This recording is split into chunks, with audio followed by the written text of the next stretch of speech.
In the dark between the stars, the Imperium of man learned to live with a kind of terror that never truly slept. There were the visible dangers that could be named and charted. The chitinous tides of the Tyranids drifting between spiral arms like patient locusts. The slow, cold empires of the Necrons waking from beneath long, dead worlds. The shifting domains of the Eldar and their broken kin threading reality on paths no human map could show. These were enemies the Void could reveal. Hull plating and lass fire, void shields, and battle fleets could be pointed toward them. Behind and beneath all of that moved something more insidious. The warp seethed beneath reality like a sea beneath thin ice.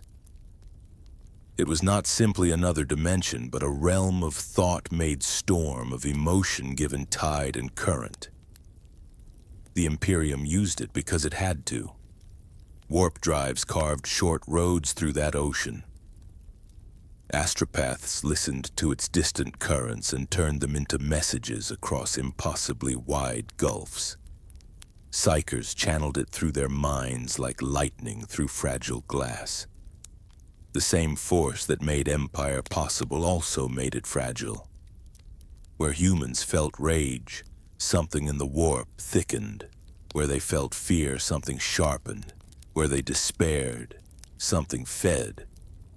Over millennia, those currents coalesced into beings vast enough that even the word God sat uneasily upon them. The ruinous powers of chaos watched humanity with patient hunger, whispering through dreams, coaxing through temptation, twisting through cults that grew like mold in forgotten corners of hive cities and frontier shrines. There were enemies without and enemies within. And then there were enemies unseen that wore the faces of allies until the last possible moment. The Imperium was never a gentle thing. Its institutions were vast, layered, often cruel by necessity and sometimes by habit. The Administratum counted tithes without end. The Adeptus Mechanicus muttered Benharic litanies over machines older than human memory. The Adeptus Astartes went to war as living relics.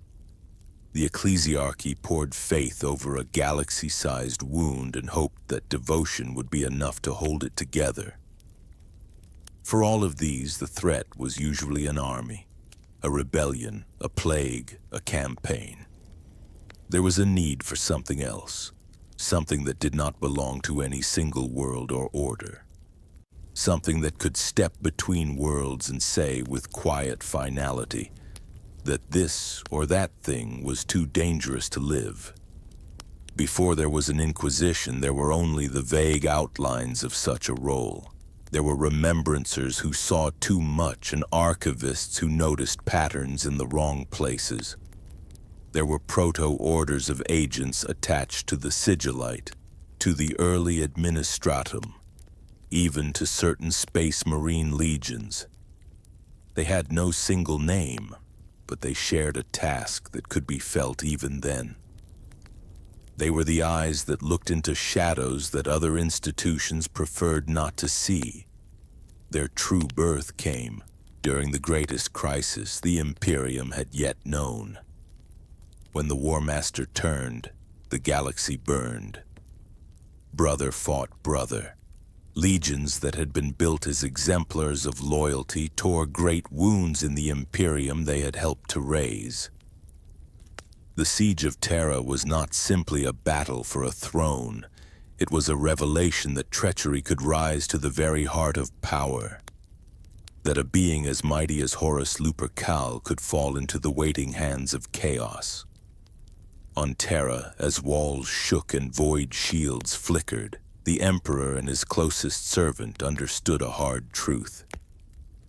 Victory on the walls would not be enough. The wound might one day be bound, but the infection would remain. The warp would still boil with hatred. Xenos empires would still circle like sharks. Human ambition would still reach for power with hands far too eager. If the Imperium survived, It would need something that watched for such things not once, but forever. The problem was clear.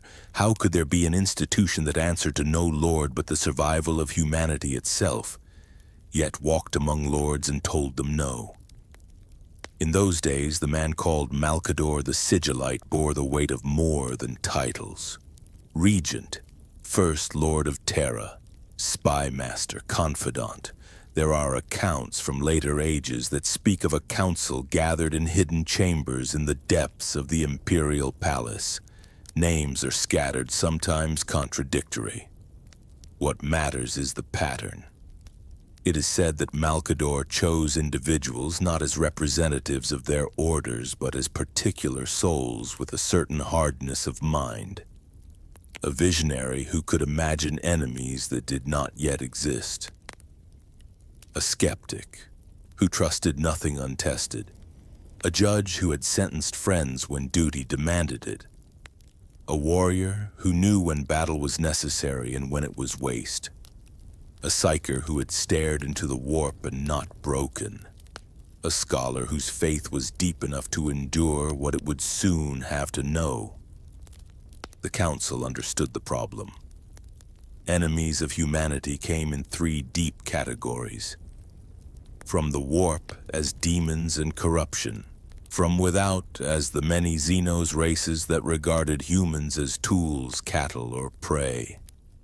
From within as the rot of heresy, witchcraft, and treachery that betrayed humanity to its enemies. The sacrifice was simple and absolute. To create an order that could face such threats without flinching, they would have to give up illusions of comfort. There would be no resting place where they could be welcomed as heroes. Their victories would often be invisible.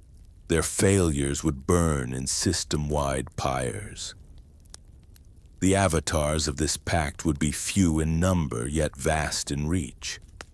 They would carry seals of authority that could bend entire planetary governments to their will. At the same time, they would move more often as solitary figures, cloaked not only in robes and armor, but in anonymity. An inquisitor would be someone who carried the burden of knowing too much. From that unsleeping problem, that war-born council, and that sacrifice of comfort and safety, the Inquisition began to take shape. Not as a single proclamation, not as a parade, but as a network of oaths and sigils, bound to the will of the throne and the memory of those who had nearly watched everything fall. The earliest inquisitors did not yet carry that title in the way it would later be understood. They moved as trusted agents of the regent, then of the high lords that rose in the aftermath. They examined legionary officers for signs of lingering corruption. They walked the aftermath of compliance campaigns and listened for whispers of forbidden cults. They inspected mechanicum forges where experimental warp drives had been tested and then quietly sealed the doors and ordered that the names of those projects be forgotten. He walked as a lone figure down ruined streets, reading sigils chalked on walls during the heresy, and understanding which ones had been written by desperate loyalists and which had been signs passed between traitors. She sat in a candlelit archive and compared battle reports, casualty logs, and the briefest of astropathic fragments until a pattern emerged that pointed towards something more than simple rebellion. They stood in the shadow of the golden throne and gave reports that no one else wished to hear. Their authority came from trust and from the lingering weight of war. Centuries passed. The heresy receded into a wound that no longer bled openly, but the scar remained. The High Lords of Terra settled into their great bureaucratic thrones. The Imperium stretched, recovered, ossified where it relied too much on ritual and habit. On distant frontier worlds, people lived and died without knowing anything of the wars that had once nearly unmade reality over Terra. In that long, slowly turning age, the Inquisition moved as a hidden wanderer. Inquisitors learned that to act openly was to invite resistance, even from allies. A planetary governor would accept battle plans from an Astra Militarum general. He would accept edicts from the Adeptus Ministorum. He would endure audits from the Administratum. But a stranger with a rosette and a quiet voice could strike fear deeper than that of any tax or crusade order. So they learned to move in layers. At times they stepped fully into the open, announcing themselves on the bridge of a warship or the balcony of a cathedral, declaring that they were taking command of all forces in the name of the throne. At other times, they rode in the last compartment of a pilgrim ship under assumed names, listening to what the faithful murmured when they thought no one important was listening. They had the right to requisition armies. They also had the patience to sit for months in a hive level 10,000 decks below the light of the upper spires, observing one small cult as it grew, waiting until its connections to a larger, more dangerous network revealed themselves. He gathered a circle of acolytes on a remote moon, training them to see lies in posture and tone, to read between the lines of shipping manifests. She cultivated contacts among rogue traders, exchanging favors for access to Xenos artifacts that should never have existed in human space. They recruited from bitter guardsmen who had seen too much and from quiet scholars who had noticed too many discrepancies in ancient records. The Inquisition developed a habit of restraint, not out of kindness, but because true power can afford to wait. When a minor cult burned itself out in some forgotten underhive, it was enough to record it. When an isolated Xenos raider band struck at a fringe agri world and then vanished, it was enough to note its markings, its weapon signatures, the shape of its predation. The Inquisition knew that every action taken drew attention. Every purge could scatter survivors. Every exterminatus could erase not only the threat, but also the clues that would have pointed to a greater danger. The threat was taken seriously, but the response was measured. The Hidden Wanderer era was built on such calculations. Yet always in reports and quiet meetings, the threats themselves triaged into the same three deep categories. The first was the warp and the demonic. The Imperium had seen what a single Primarch enthralled to chaos could do. It had witnessed the horror of demons manifesting in armored ranks, clawing out of reality where morale and faith had failed. The need for a specialist order to watch the warp and its servants grew clearer with every unexplained possession, every corrupted shrine, every silent ship drifting with its Geller field long dead. The second was the Xenos. The galaxy was too full of other intelligences for humanity to pretend it was alone. Some could be bargained with for a time. Some were ancient and subtle. Some were mindless in their hunger. Each posed a different sort of threat. Humanity could not afford ignorance about any of them. The third was heresy within humanity itself. Not simple dissent, but the kind that opened doors to the first two threats, that sold worlds to alien powers or whispered prayers to the warp in the guise of new philosophies and local saints. These three threats began as a conceptual triad, a way for inquisitors to think about their work. Over time, they would crystallize into formal divisions. The shift from habit to institution came with a different kind of crisis. Many millennia after the heresy, the Imperium nearly devoured itself in the age of apostasy. On Terra, a man named Goge Vandira rose to power, entwining the highest offices of the ecclesiarchy and the administratum. Under his rule, The faith that had been meant to sustain the Imperium turned into a weapon directed inward. Wars of faith burned across sectors. Planets were scourged, not because they served chaos, but because they opposed Vandir. The Adeptus Arbites found themselves used as instruments of tyranny. The ecclesiarchy became both victim and accomplice. The administratum recorded orders it knew were monstrous and yet carried them out. In that age, it became clear that the greatest threat to the Imperium could at times be the Imperium itself. It was during this time that the Inquisition, which had moved for so long as a largely unseen factor, stepped out more decisively. Certain inquisitors had been tracking the rise of Vandir, his manipulation of religious sentiment, his use of military orders as private armies. They understood the pattern. They understood, perhaps better than any other body, that heresy was not only a matter of worshipping forbidden gods, but also of placing any human ambition above the survival of the Imperium as a whole. Allies were needed. The Inquisition found them in unexpected places. On Terra, Vandir had surrounded himself with a bodyguard recruited from a distant, isolated world. A warrior order of women known for their absolute devotion. They were then called the Brides of the Emperor. In time, under the guidance of a man named Sebastian Thor and others who opposed Vandir, these warriors would become the Adepta Sororitas, the militant arms of the ecclesiarchy constrained by new laws that forbade priests from wielding men under arms.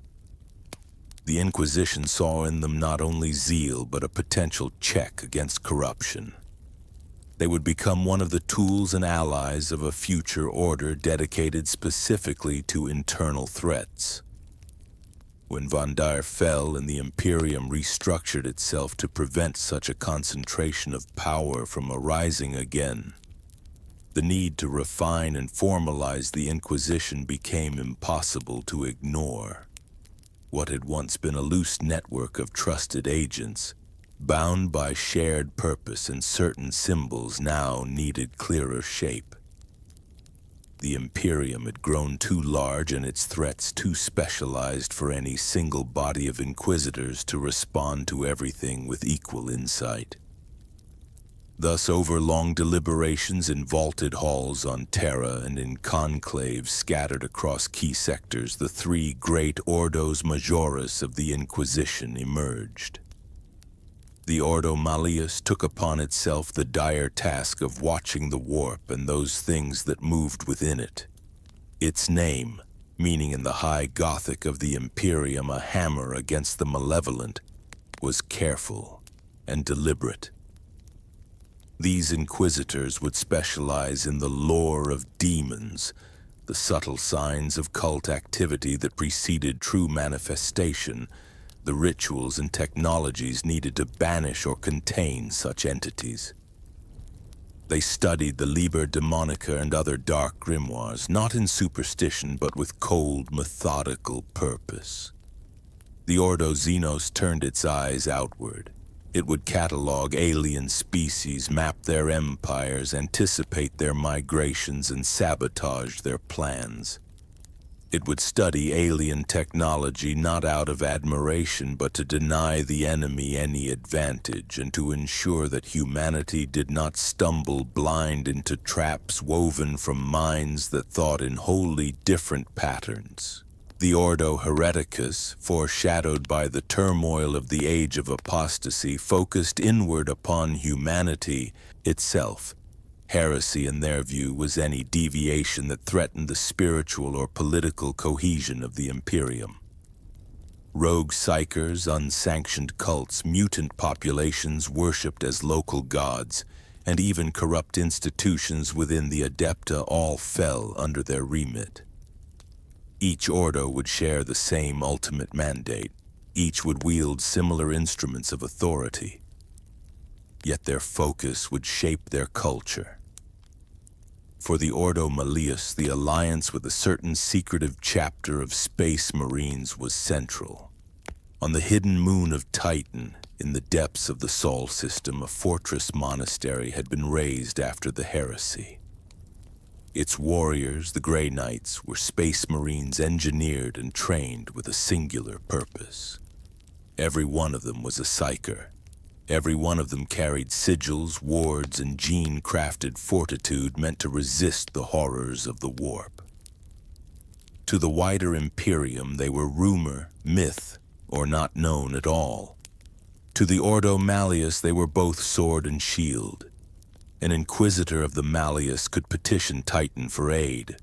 When the threat warranted it, squads of Grey Knights would deploy, silver-armored figures wreathed in purity seals, chanting litanies as they strode into demon-haunted battlefields. Where other armies might break and flee, these warriors advanced, their mere presence a reinforcement of reality against the encroaching unreality of the warp. For the Ordo Xenos, the bond with the Death Watch became just as vital. The Death Watch was not a traditional chapter. It was a crucible where warriors from many chapters came to serve for a time, bringing with them codices of tactics, genetic quirks, and honor scars from countless war zones.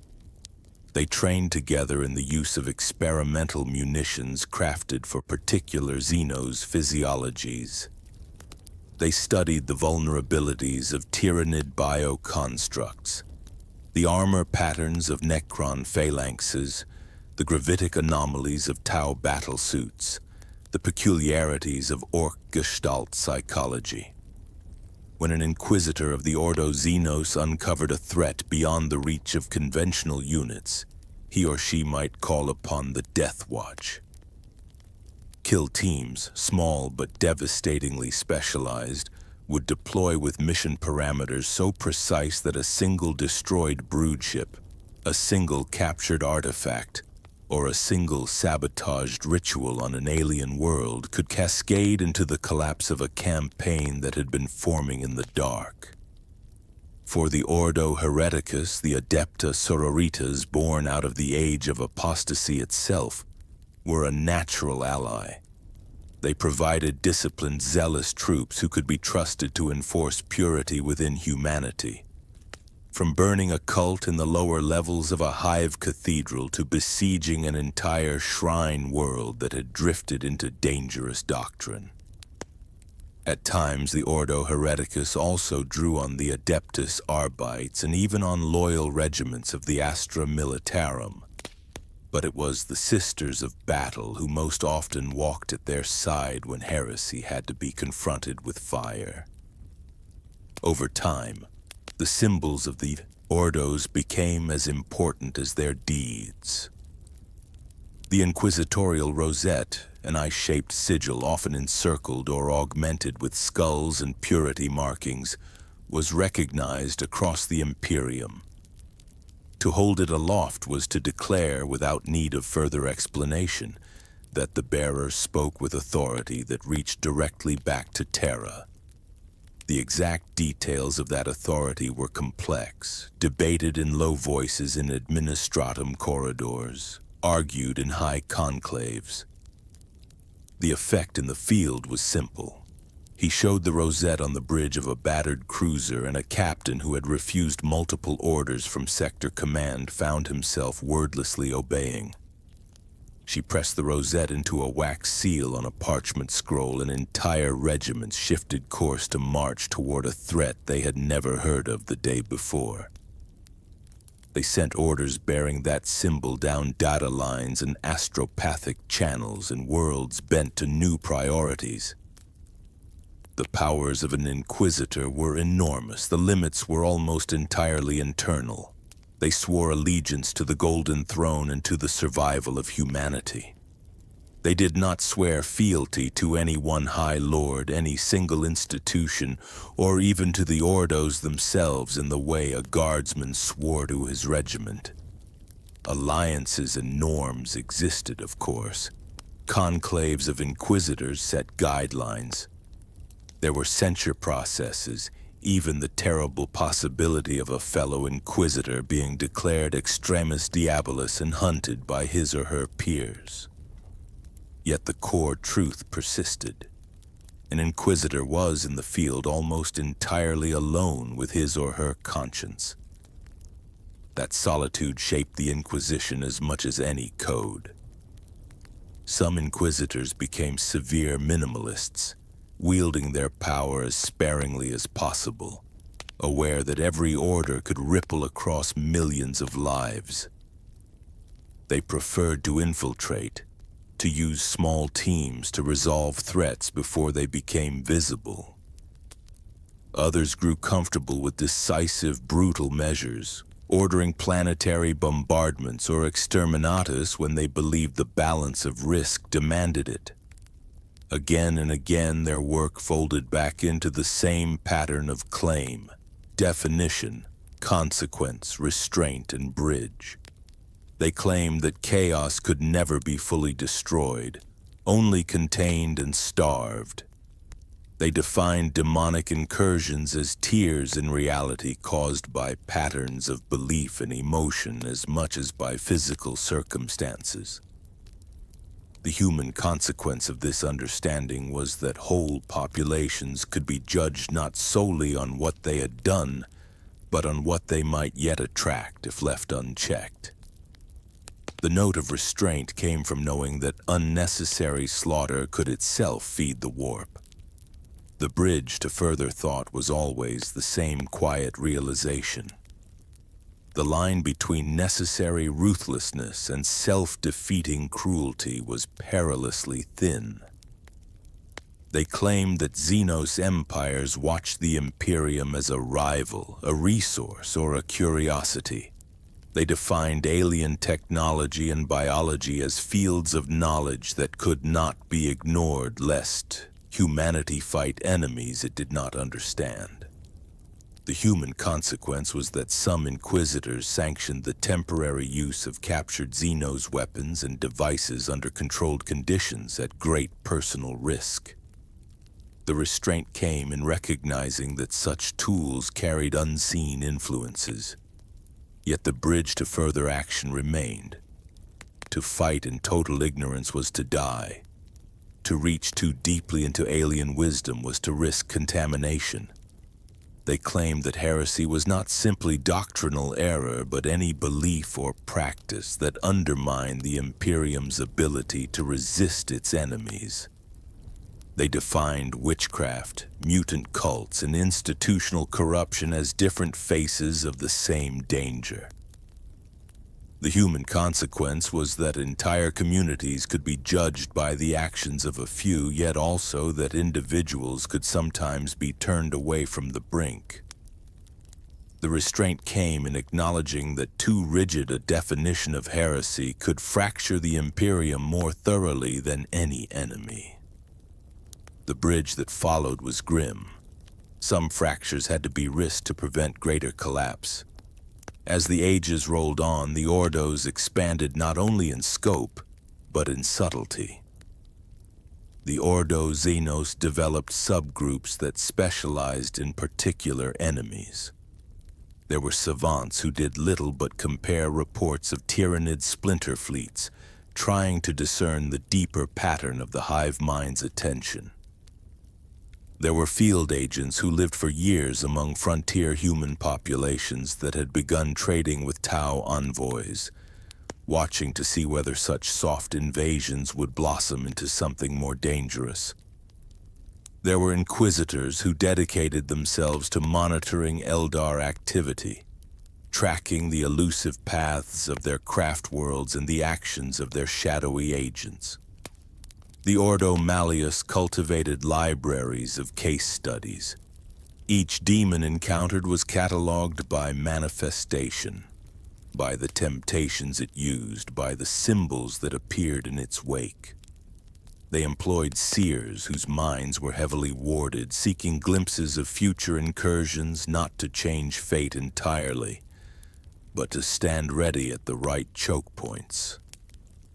They worked with the Ordo Astartes and with the Adeptus Astra Telepathica to maintain and refine the system of black ships that collected psychers for sanctioning or sacrifice, ensuring that raw warp touched humanity did not explode into uncontrolled outbreaks.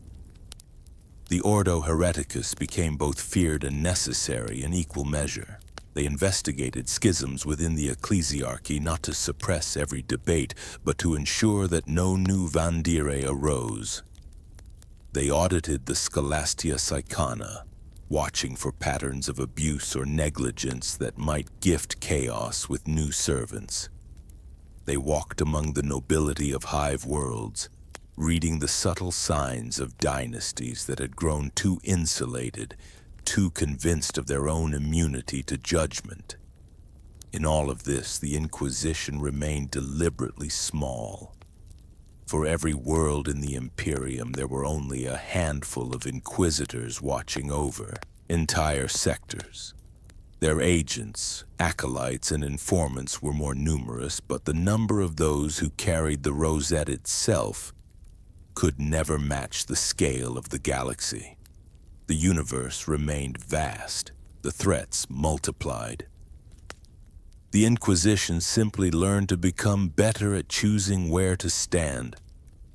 Sometimes he stood in a shrine on a death world, quietly observing a local saint cult that had begun using symbols eerily similar to those recorded in ancient chaos archives, and decided to wait to see whether this was coincidence or deliberate intervention. Sometimes she authorized a kill team deployment that would assassinate a single alien diplomat on a minor world, believing that this one removal would delay an entire expansionist campaign. Sometimes they traveled to Terra to sit in conclave, arguing through the night about the implications of a recently discovered Xenos artifact, or the reports from a demon world where reality itself seemed to be thinning. In such conclaves, another pattern began to form. It moved alongside the triad of threats, quieter at first, then louder. Inquisitors did not all agree on what measures were acceptable. They did not all read the same data in the same way. They did not all draw the line between necessary compromise and unforgivable taint in the same place. Some held that the only safe stance was absolute purity. They argued that any use of Xenos technology, any negotiation with alien powers beyond the most superficial, any attempt to harness chaos even as a weapon against itself, was an intolerable risk. These inquisitors viewed doctrine as a fortress. Their favored path was to burn away ambiguity until only certainty remained. Others believed that rigidity was its own danger.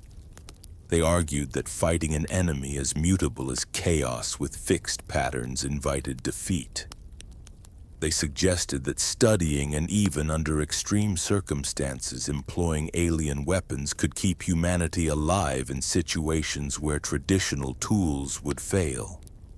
They whispered that there might be ways to turn the energies of the warp against its masters without falling into complete corruption. These differences were not yet codified into named factions. They were expressed in debates, in the outcomes of particular cases, in the preferences of mentors when training new acolytes. But the lines were forming. The Ordo Malleus debated how deeply its agents should immerse themselves in demonology. The Ordo Xenos argued over what degree of collaboration with certain pragmatic alien factions might be tolerated in the face of greater threats like the Tyranids. The Ordo Hereticus struggled with where to draw the line between necessary political compromise and heresy of intent. In the quiet spaces between conclaves, inquisitors returned to their work, each carrying the weight of these unresolved questions in their own manner. The galaxy continued to turn. New crusades began and ended. Hive fleets shifted their approach vectors. The cicatrix, maledictum, would in time tear the sky itself. Through it all, the Inquisition remained what it had been from the beginning, an answer to a problem that never slept. Not all of its stories ended in triumph. Some inquisitors disappeared into the warp, their last messages warning of threats that others would be forced to confront. Some fell into the very corruption they had spent their lives fighting, proving that no array of sigils or oaths could entirely shield a human soul. Some died anonymous deaths, killed by cultists who would never know exactly whom they had struck down. Yet the structure they had built endured. The Ordo Xenos, Ordo Malleus, and Ordo Hereticus formed a triad of watchfulness that touched almost every corner of Imperium life, even when ordinary citizens never knew their names. Somewhere in the darkness, on a void station that circled a dying star, an inquisitor sat alone before a span of hololithic displays. One showed the slow migration of a splinter fleet. Another showed a pattern of unexplained warp storms along a trade route. A third showed intercepted transmissions between distant human worlds and an unidentified alien source. A fourth recorded a sudden tightening of doctrinal edicts from a powerful ecclesiarchy figure in the same region. He watched the data flow. He understood that beneath the numbers and lines were lives without number. He also understood that sooner or later the patterns would align in such a way that action would become inescapable. For now, he waited, listening, measuring, holding all three threats in his mind at once. The Inquisition lived in that space between awareness and act. The fracture that had been quietly building within its own ranks had not yet come into the open. Not yet. Within the Inquisition there came a time when the real danger was no longer whether it existed, but what it was willing to become in order to keep existing. For long ages, an inquisitor could travel the stars and believe that the enemies of humanity were clear and external. A demon was a thing of warp fire and impossible geometry. A Xenos warlord was a figure of alien flesh and armor. A heretic was a person with the wrong words on their lips and the wrong altar in their cellar. Each could be named. Each could be pointed to.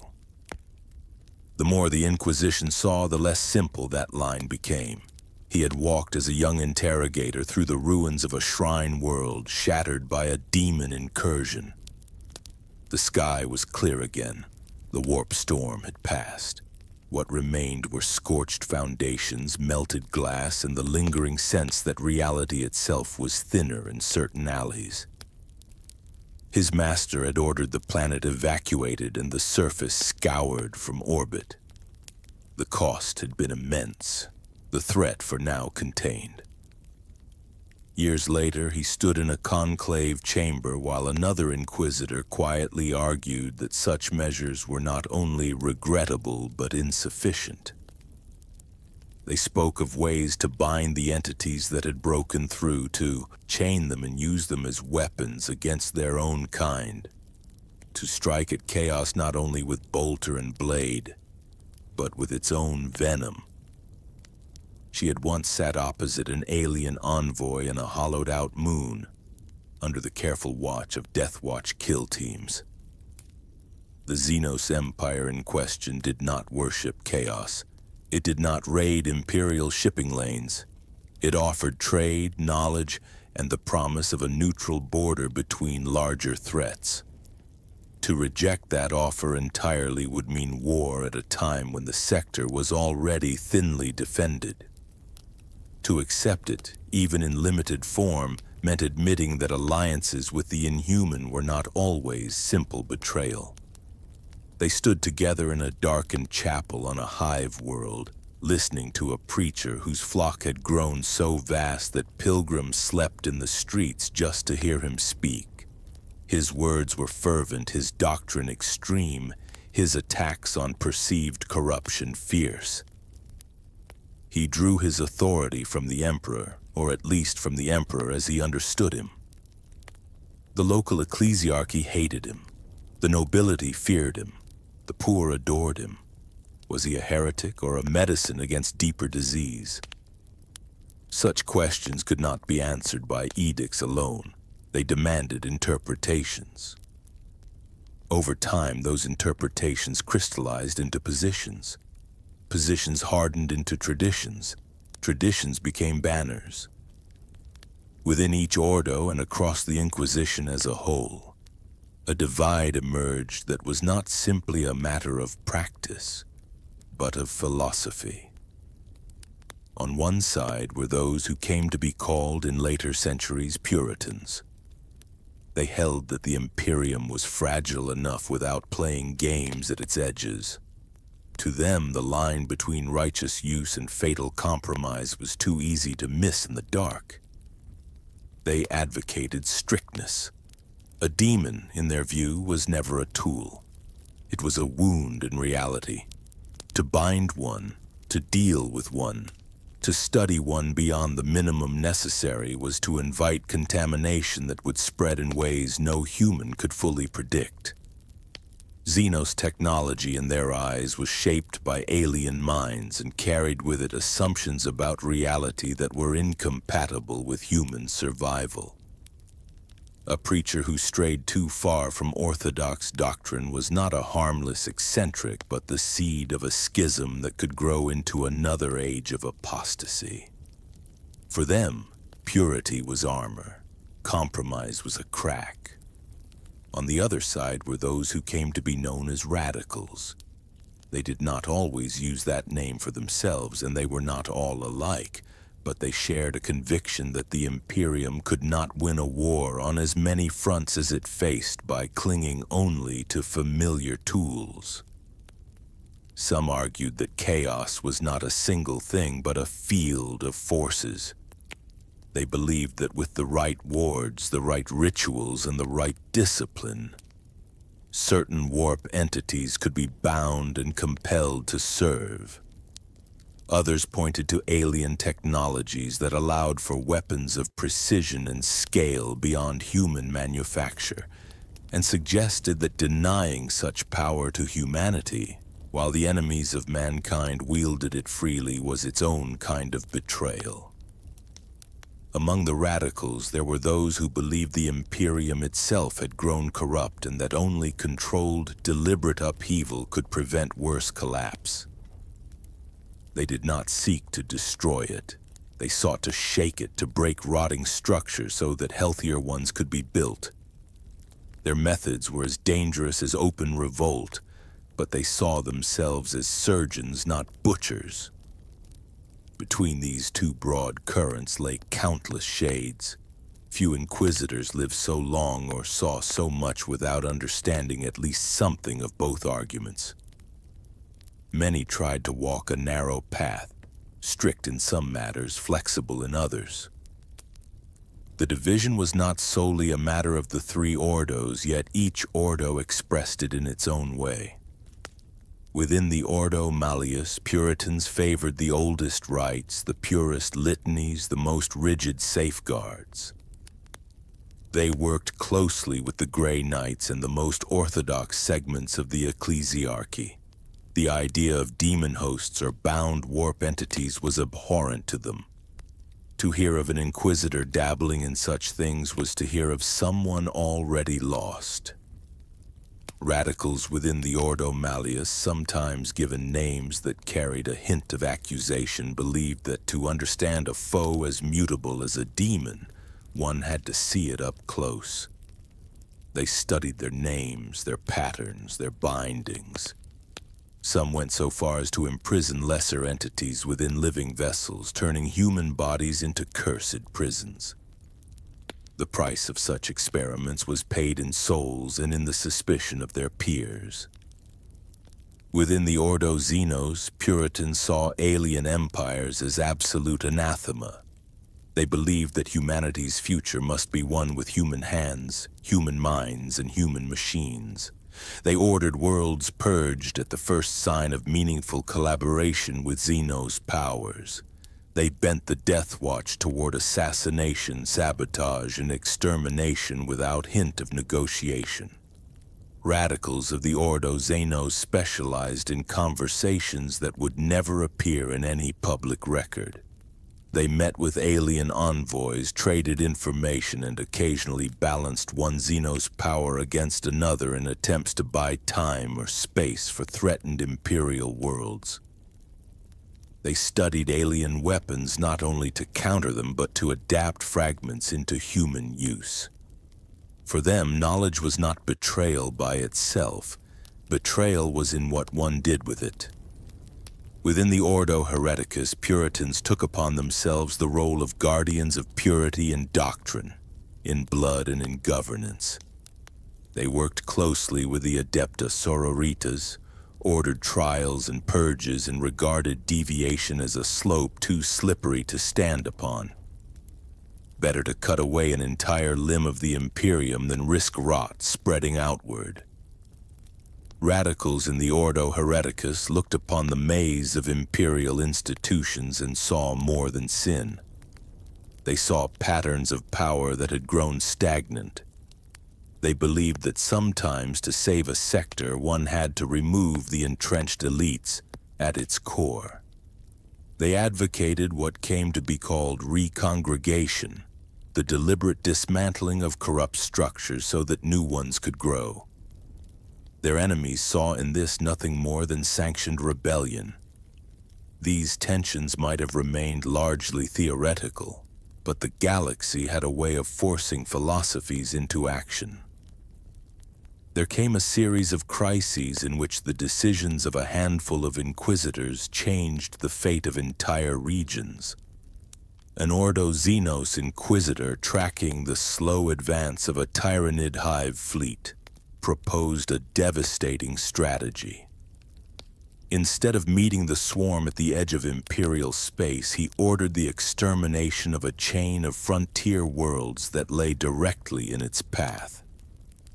Those planets, already doomed in his estimation, were to be stripped of life and biomass. The hive fleet, deprived of sustenance, would be weakened, perhaps diverted. The lives of billions would be spent to save trillions. There are records of the result.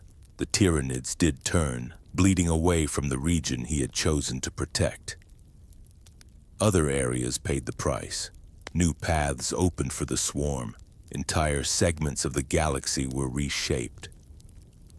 For some, this Inquisitor's name was spoken with reverent respect. He had seen beyond the immediate horror to the larger pattern and acted with a courage that few could match.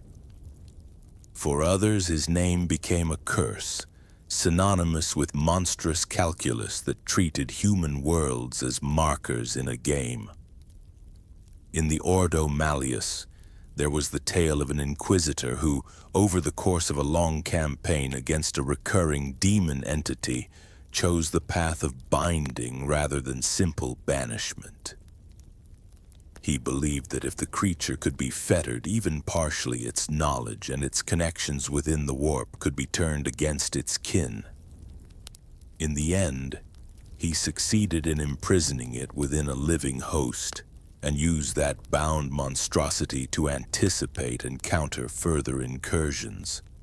He also slowly began to change. The demon whispered, it taunted, it suggested, it offered small truths in exchange for small concessions.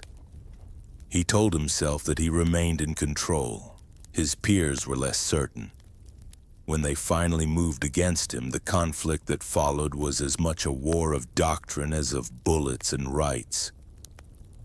He died or disappeared, depending on which account one reads.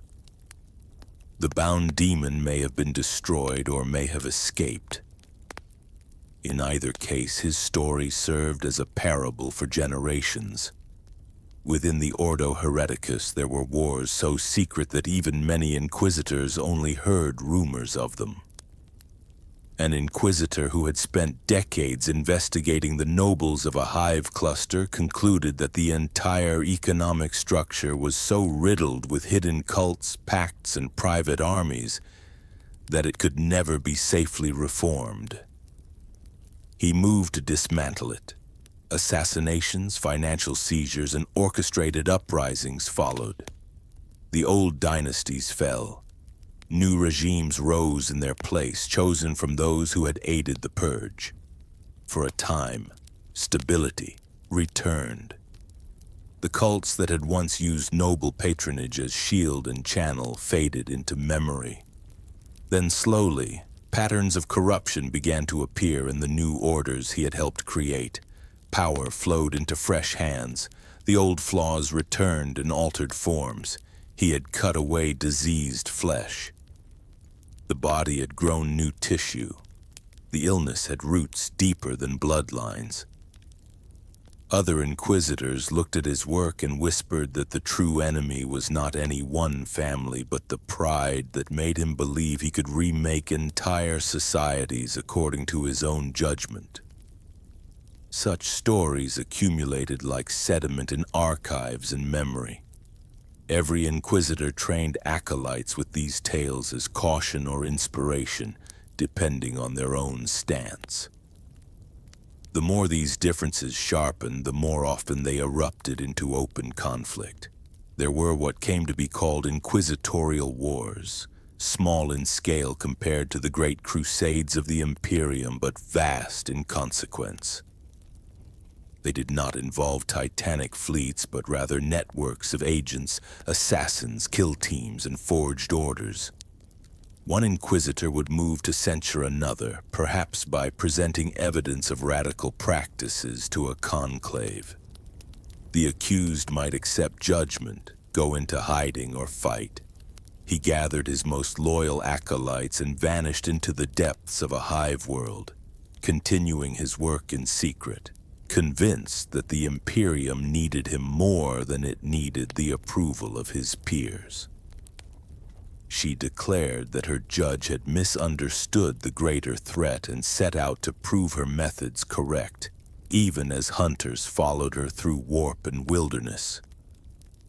These clandestine struggles rarely ended with one side entirely triumphant.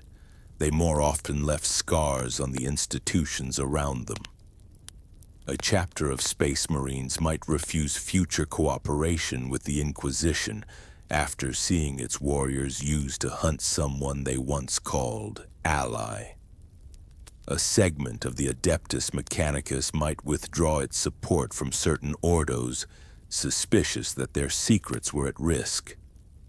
One such conflict, echoing through later centuries, unfolded in the shadow of a world that had survived a major demonic incursion. The Grey Knights and the Ordo Malleus had fought there with a ferocity that shook faith and stone alike. Afterward, it became clear that many of the mortal defenders had seen too much. They had witnessed their supposed saviors wielding powers and rights that, in ignorant eyes, looked little different from the witchcraft they were sworn to oppose. Some inquisitors argued that these witnesses had to be eliminated utterly. Others insisted that such mass executions would corrode the soul of the Imperium, and that careful re-indoctrination would suffice. The disagreement escalated into confrontation with a famously proud chapter of Space Marines that had fought at the world's defense. Lines were drawn between those who believed that no price was too high to conceal the Inquisition's methods, and those who believed that certain demands could not be made of allies without breaking bonds beyond repair. In the end, the planet was altered beyond recognition, and the relationship between that chapter and the Inquisition would forever carry the memory of betrayal. The incident remained a shadow in every later negotiation between inquisitors and the warriors of the Adeptus Astartes. While the Inquisition argued with itself, the galaxy did not wait. Black crusades poured from the Eye of Terror, each a test of the Ordo Malleus and its allies. The tyrannid swarms grew, new hive fleets emerging from the deep void and falling upon unsuspecting sectors, demanding ever more ruthless calculations from the Ordo Xenos. The ecclesiarchy experienced waves of fervor and doubt, heresies of excess and of denial, each demanding attention from the Ordo Hereticus. In some crises, the three Ordos moved in close harmony, on a world where a new cult had arisen, claiming that the Emperor was a mere man who had transcended mortality through Xenos' wisdom. Inquisitors from all three branches gathered. One investigated the alien devices that the cult had hidden beneath its primary shrine, tracing their origin to a long-dead civilization whose artifacts still retain dangerous power. Another studied the rituals the cult used, noting the subtle warp resonances in their chants. A third walked among the faithful, listening to the ways in which this belief had filled hollows left by economic neglect and political abuse. Together they crafted a response. The Xenos relics were seized and sealed. The most dangerous ritual texts were burned. Certain local administrators were removed from office for creating the conditions that had allowed the cult to flourish. The cult itself was broken apart, its lowest members sent on enforced pilgrimages to more orthodox shrines, its leaders judged, some executed, some placed under observation in hidden facilities. The world survived. The infection for a time was contained. The collaboration became a model cited in later conclaves. At other times, their paths intersected without harmony. An Ordo Xenos inquisitor investigating a secretive Eldar intervention in a human conflict found his efforts obstructed by an Ordo Malleus peer who believed that the same events were best understood as a demonic manipulation. Their agents clashed. Evidence was destroyed by one side that the other urgently needed. By the time the two finally agreed on a common threat, that threat had already grown stronger. Such missteps were inevitable in a structure built on autonomy. Ordinary citizens rarely saw any of this in full. For them, the Inquisition was a rumor wrapped in ritual. A dock worker on a hive world knew only that one day a quiet man had come to the port offices and asked to see all records of ships arriving from a certain direction in a certain month. He knew that the man had said little, but that the administratum clerk who had argued with him had been dismissed in disgrace soon after. Never learned that his world had been spared a slow, insidious spread of alien parasites, because a shipment had been intercepted on that day. A village elder on a shrine moon heard only that a preacher who had stirred unrest in the capital had been summoned to give account before higher authorities and had never returned. He did not see the thicker pattern of similar movements across multiple systems, each carrying fragments of a doctrine that, if joined, would have coalesced into a new, dangerous heresy. A young trooper in the Astra Militarum knew the Inquisition only as the rumor that if he ever began hearing voices that did not come from his own thoughts, he should report them at once, lest something within him grow into a thing that would doom his entire regiment. In this way, the Inquisition became both everywhere and nowhere. Then the sky broke, the tearing of the galaxy by the great warp rift that came to be called the Cicatrix Maledictum was experienced differently across the Imperium. But nowhere was it felt more sharply than among those who had dedicated their lives to watching the warp. For ages, the Eye of Terror had been the primary wound in reality, a constant source of demonic incursions and black crusades. It was terrible but contained. There were charts for it. There were campaigns named after it. There were fortified sectors oriented around its looming presence. When the cicatrix opened, it split the galaxy along a line that paid no attention to old defenses. Whole sectors found themselves swallowed by unending night, cut off from Terra, their astropaths howling in pain as the warp's tides surged and twisted. The Ordo Malleus watched as known demon worlds pulsed and flared with renewed vigor, and as new ones were born in the chaos. Old maps became useless. Prophecies carefully hoarded in sealed vaults were rewritten by reality. The rituals and wards that had stood for millennia still had power, but the patterns they were meant to interrupt had changed. On one side of the rift, the Imperium maintained some semblance of its former solidity. On the other, in the shadowed half that became known by names half-whispered, survival was far less certain. Inquisitors who found themselves stranded there had to adapt quickly. He arrived on a world that had once been a stable agri-planet supplying food to nearby systems. The warp storms had cut it off, trade routes vanished. The central authority that had once enforced imperial law became a memory. New faiths grew. Some were devout variations of the imperial creed, emphasizing endurance, sacrifice, and hope in the face of wild skies. Others were darker, blended imperial symbols with ancient whispered names that did not appear in any approved liturgy. He had the authority of a rosette, but no reinforcements. No guarantee of supply, no clear line back to Terra. To survive, he had to become less the distant judge and more the embedded shepherd. He used his powers not to order exterminatus, but to arrange grain distributions that favored those who remained faithful.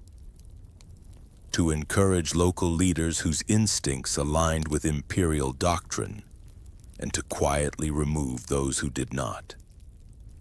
He captured psychers not to send them on black ships which no longer came, but to train a few as sanctioned aides and to execute the rest before they could draw too much attention from the warp. In such circumstances, the distinctions between Ordos blurred. An Ordo Xenos inquisitor might find herself fighting demonic manifestations because no Ordo Malleus agent could reach that region. An Ordo Hereticus agent might have to negotiate with Xenos forces simply to keep a key world supplied with the resources needed to survive. On the safer side of the rift, the Ordos had to recalibrate their understanding of scale. They now dealt not only with threats within a single unified Imperium, but with the imbalance between areas that still enjoyed regular contact with Terra and those that did not. Reports from the dark half came sporadically, often delayed by strange warp routes or carried by wandering fleets. Each such report described conditions that varied wildly from world to world. In some, the faith of the people had hardened into a brilliant, almost painful purity, forged in the fire of apparent abandonment. In others, despair had turned to chaos worship or collaboration with Xenos. The Ordo Hereticus had to decide how to regard such places once a path to them reopened. Were they lost, to be cleansed, or could some be reclaimed? The Ordo Xenos had to consider how many of the new arrangements that had allowed isolated worlds to survive involved alliances that could not be simply broken without catastrophic consequence. The Ordo Malleus had to consider whether new kinds of demonic resonance born in the storm would behave like those they knew, or whether they were facing a new generation of warp phenomena. Into this fractured reality stepped a figure out of myth. Rowboat Guilliman, Primarch of the Ultramarines, returned from stasis to stand as Lord Commander of the Imperium. His resurrection, accompanied by the complicated aid of alien gods and strange technologies, challenged the Inquisition's lines. Some inquisitors saw in him the Emperor's will made manifest once more. They accepted his authority as a stabilizing force, supporting the indomitous crusade he launched to relieve beleaguered worlds. Others regarded him with wary eyes. He spoke of reforms, of reconciling certain contradictions within imperial institutions, of reinterpreting old dogmas in light of current needs. For a body dedicated to guarding against heresy, the idea that a living Primarch might adjust the Imperium's course raised deep questions. He convened councils. The Inquisition, as one of the oldest and most secretive arms of the Imperium, could not be excluded. In those gatherings, inquisitors presented him with distilled summaries of threats. They spoke of Xenos empires whose strategies had evolved. They outlined new patterns of warp instability. They warned of doctrinal currents that might react unpredictably to any perceived change from the throne. He listened, measured, and made decisions. Some of his choices aligned with puritan instincts. He confirmed the need for ruthless action against chaos and for strict control of psychers. Others could be read as more radical. His willingness to work with certain alien races in limited pragmatic ways during the Indomitus Crusade gave radicals in the Ordo Xenos new arguments. His attempts to streamline ecclesiarchal excess gave radicals in the Ordo Hereticus evidence that the highest authority in the Imperium saw value in controlled reform. Puritans replied that a Primarch's exceptional status could not be used to justify lesser beings taking similar liberties. In this way, even the return of a demigod became another mirror in which the Inquisition saw its own divisions. Through all these shifts, the core practices of the Ordos persisted. The Ordo Xenos still sent agents to walk the shadow edges of alien empires. They infiltrated merchant houses that traded in artifacts of dubious origin. They listened to the coded pulses of Necron tomb worlds, seeking patterns in their awakenings. They tracked the migratory routes of Orc warlords, knowing that even mindless violence had its own kind of rhythm. The Ordo Malleus still maintained sanctified watch over battlefields touched by the warp. They consecrated new bastions, repaired old wards, and hunted down cults that had taken advantage of cicatrix-induced chaos to spread.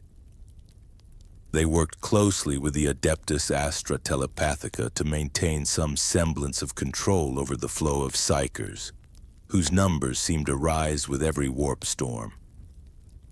The Ordo Hereticus still watched the hearts of men and institutions. They investigated new saint cults that had arisen around miraculous survivals in the dark half of the Imperium.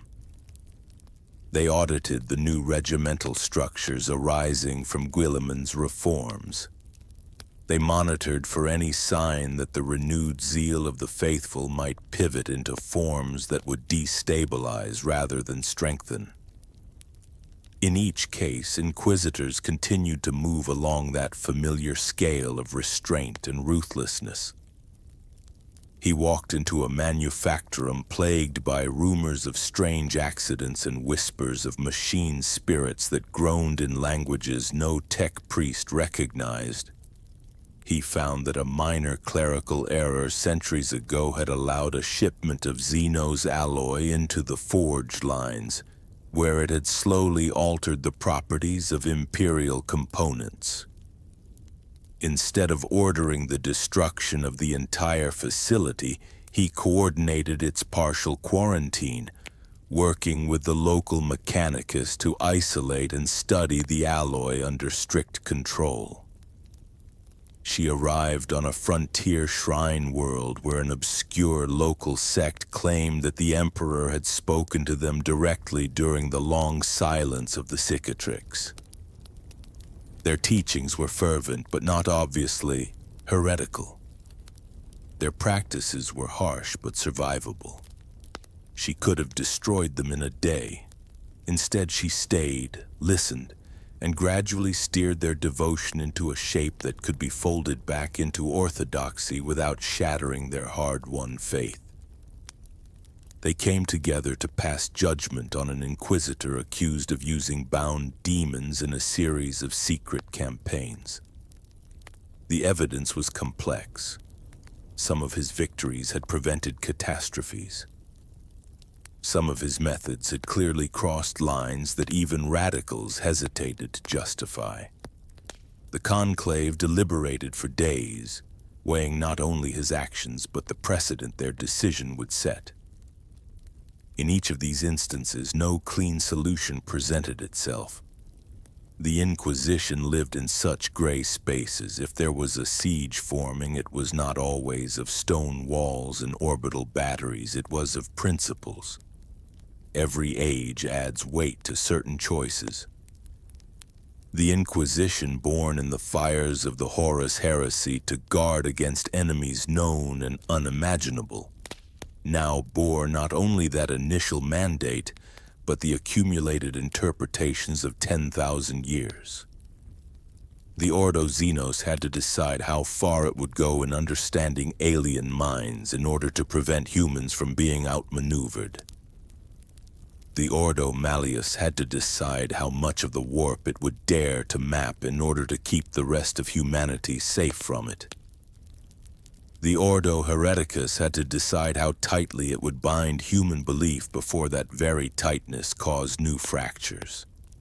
Every inquisitor who set foot on a starship, who whispered orders to acolytes, who held the rosette in a gloved hand and felt its weight, knew that he or she was standing not only against an external enemy, but in the doorway between humanity and its own worst impulses. For the citizens of the Imperium, the Inquisition would always be a shadowed story. A mother would tell her child that somewhere above, beyond even the tallest spires of the hive, there were men and women who watched for monsters that crept through dreams and cracks in the sky. A preacher would remind his flock that the Emperor judged all souls, but that sometimes his judgment wore the face of an inquisitor in this life. A scribe would write the word inquisitio in a margin and pause, feeling as if ink itself should be more careful when tracing that name. For the inquisitors themselves, the story was more intimate and more lonely. He would wake from half-remembered dreams of battles fought years ago and wonder which decisions he had made from duty and which from pride. She would sit in a shuttle between void docks, reading reports by the light of a lumen stick, and consider how many of the people mentioned in them would live or die based only on the conclusions she drew.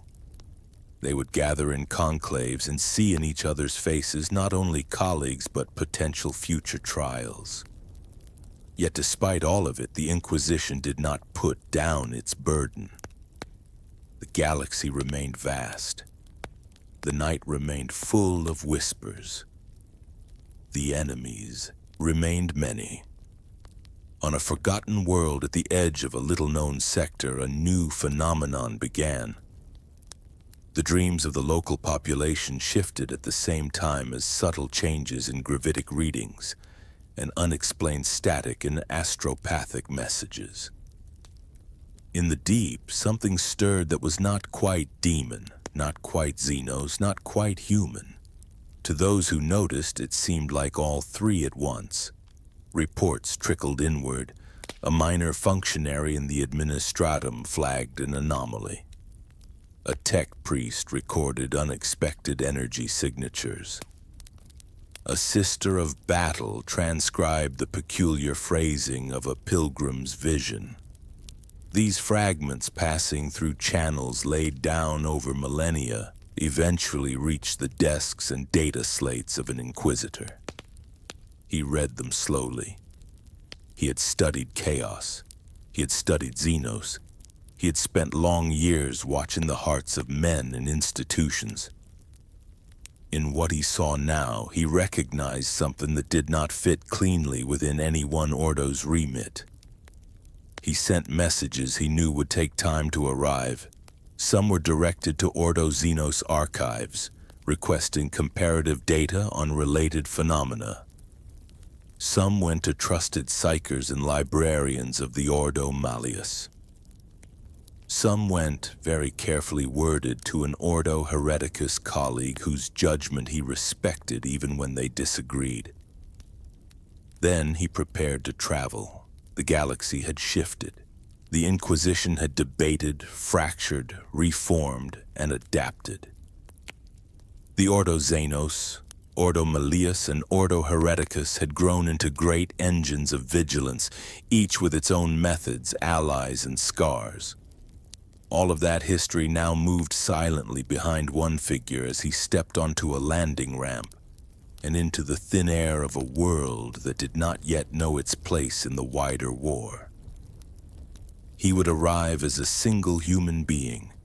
He would carry a rosette, some relics, a few trusted agents, a ship and its crew. He would carry also the weight of 10,000 years of precedent.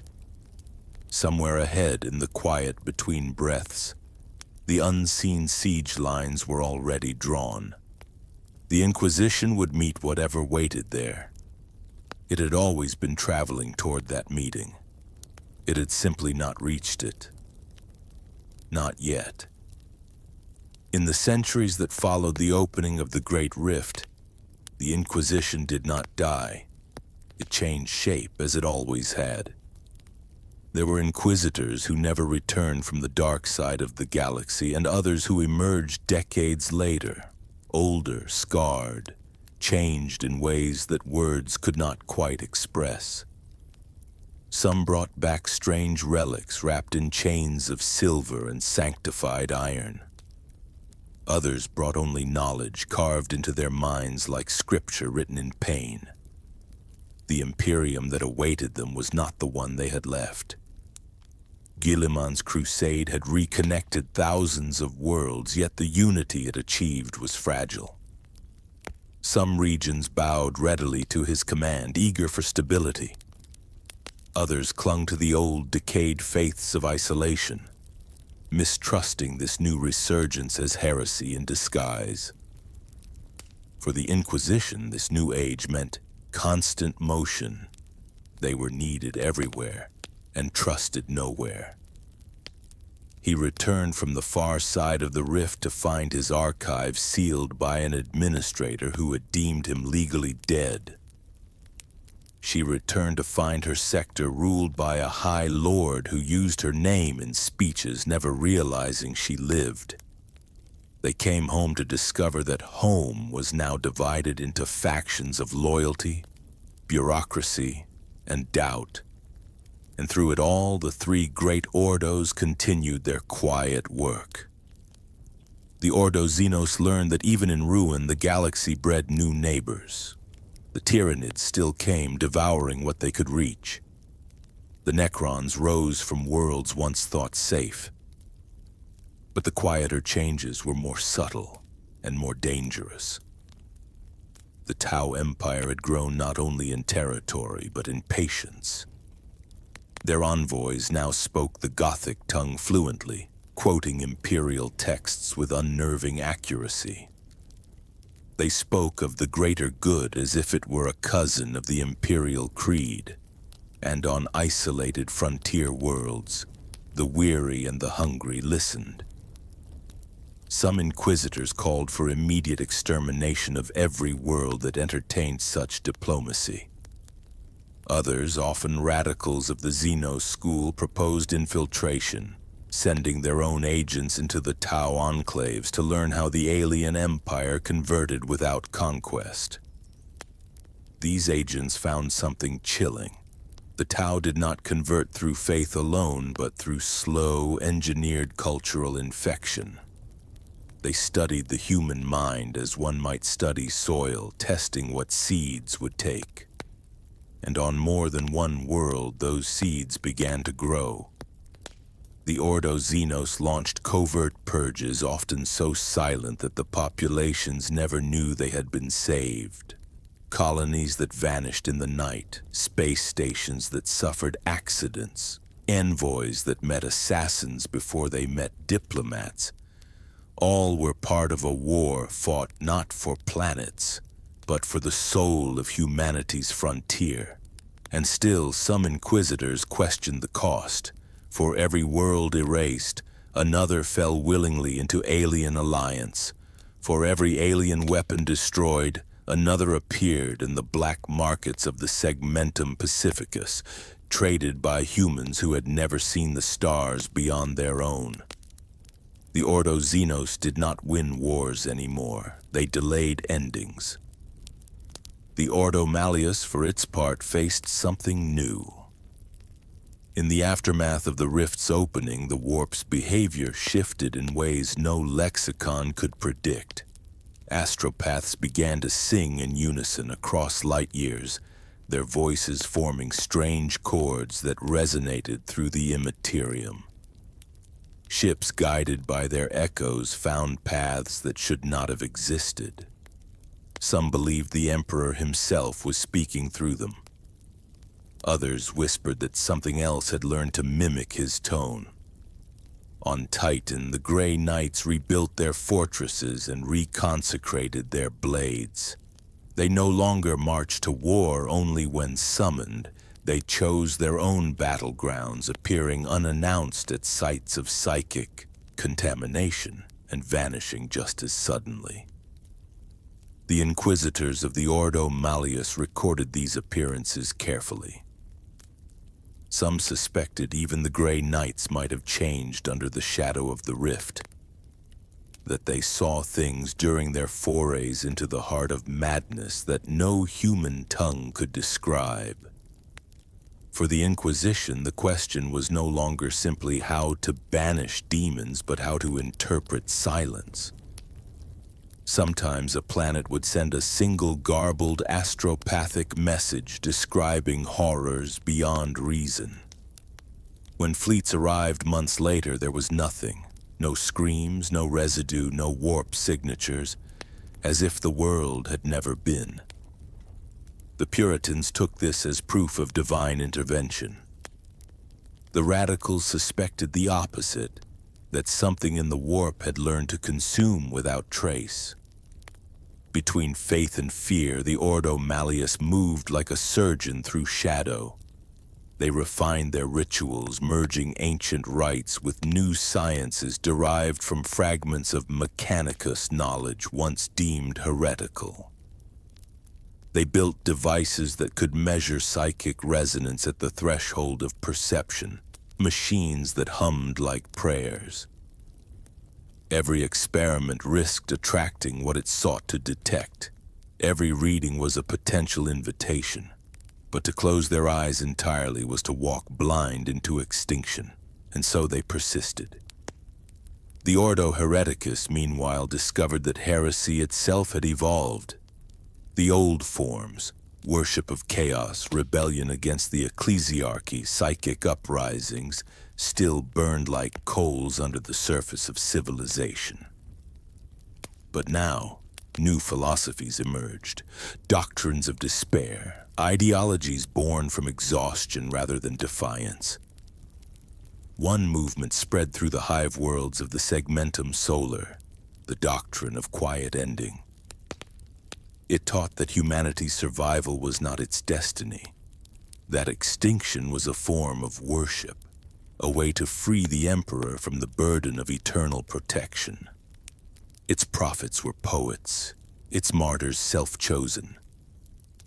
By the time the Ordo Hereticus noticed it, entire sub-levels of hive cities were empty, their inhabitants having vanished into the dark, leaving only candles and the smell of burnt oil. Another heresy took root in the Mechanicus, the belief that the Omnissiah's true voice lay in imperfection, that machines should be allowed to evolve and decay naturally like living beings. Such thinking led to self-replicating constructs that preached sermons of entropy before consuming themselves. Each new deviation blurred the line between madness, revelation, and rebellion. The Inquisition adapted by becoming both theologian and detective. They interrogated dreams. They dissected metaphors. They hunted ideas as if they were beasts. In some cases, they found the rot began not among the poor or desperate, but within the highest ranks of faith. Confessors who performed miracles that burned too brightly. Saints whose relics bled not oil but mercury. Archdeacons who spoke in tongues no psyker could translate. The Ordo Hereticus purged, but also catalogued. Each heresy, no matter how grotesque, carried lessons about the shape of human fear and about how chaos adapted to it. For millennia, the Inquisition had divided the galaxy into three great theaters of threat. Now a fourth began to whisper at the edges of perception. It did not fit into the known categories. It was not daemon. It was not alien. It was not human corruption. It was something else, a phenomenon that crossed the lines between all three. Reports emerged from multiple sectors describing identical anomalies.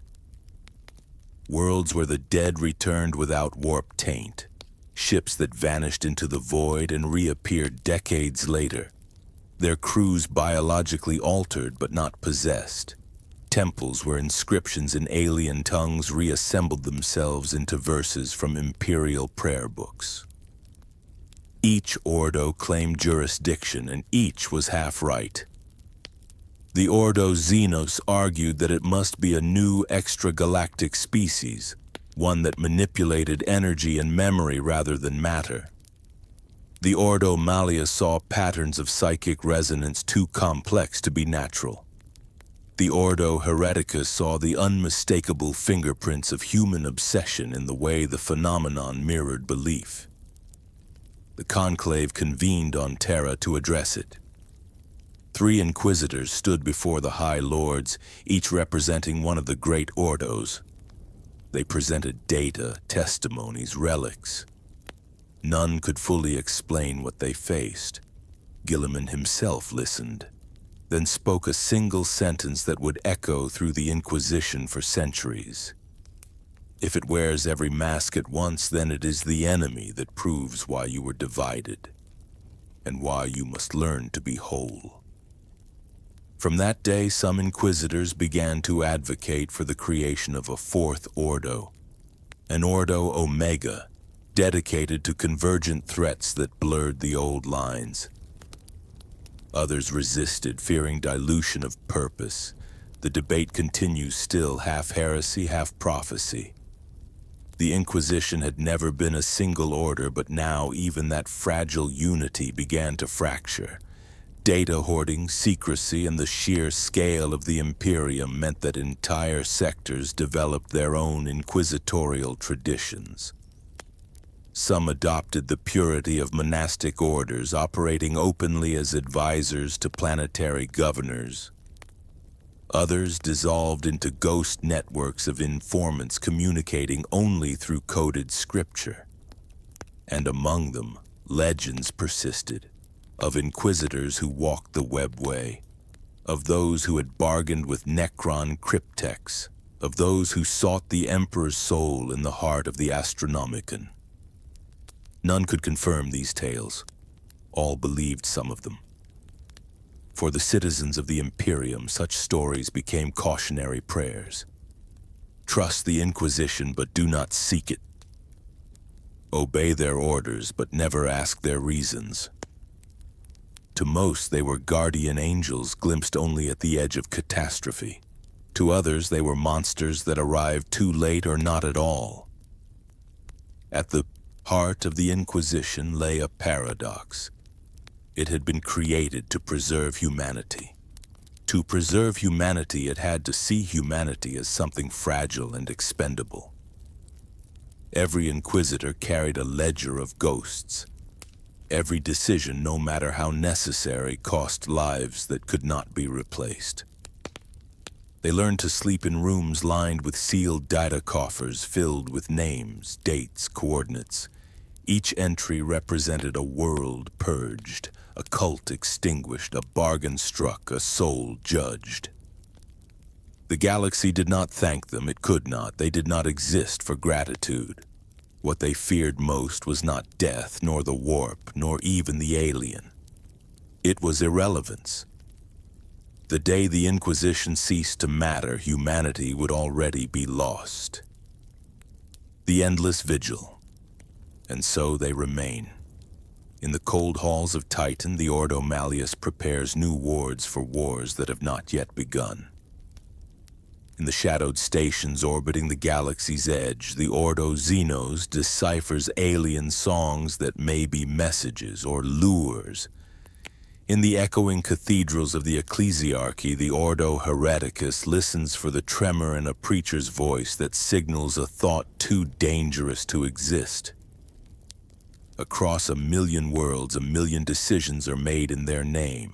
Some merciful, some monstrous, all necessary. He sits alone on the observation deck of a ship whose name is classified beyond recovery. The stars burn like slow embers across the void. He thinks of the Emperor, not as god or symbol, but as a man who once sat upon a similar bridge, staring into similar darkness, wondering if any light could last forever.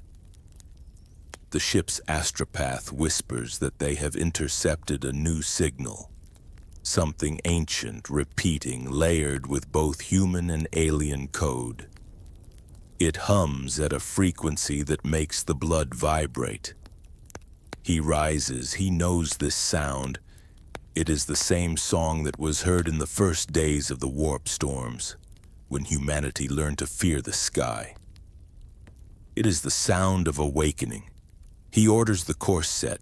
He does not yet know if he goes to destroy, to study, or to pray. But he goes, because that is what the Inquisition does. It walks toward the noise that others flee. It looks into the fire and learns its shape. It carries the weight of human survival, not as pride, but as punishment. And somewhere beneath the endless turning of stars and the whispering tides of the warp, a truth as old as the Inquisition itself endures. There will always be another threat. There will always be another shadow. There will always be those who watch. The hammer will fall. The question will be asked. The answer forever will be silence.